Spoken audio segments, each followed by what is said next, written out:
सर्व स्वामी सेवेकरी यांना श्री स्वामी समर्थ. स्वामी समर्थांच्या जीवनात अनेक गोष्टींच्या कथा आहेत ज्या भक्तांना प्रेरणा देतात. त्यापैकी एक छोटीशी कथा मी आज तुम्हाला सांगणार आहे. गोष्टीचं नाव आहे स्वामी समर्थ आणि भक्तांची निष्ठा. एकदा स्वामी समर्थांच्या आश्रमात एक गरीब भक्त आला होता. त्याच्याकडे काहीच नव्हते, पण त्याच्या मनात स्वामी समर्थांवर खूप प्रचंड विश्वास होता.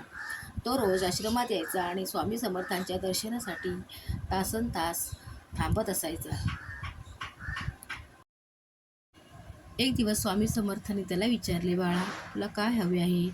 तो भक्त म्हणाला, स्वामी, मला काहीच नको, फक्त तुमचं दर्शन होतं यानेच मी खूप समाधानी आहे.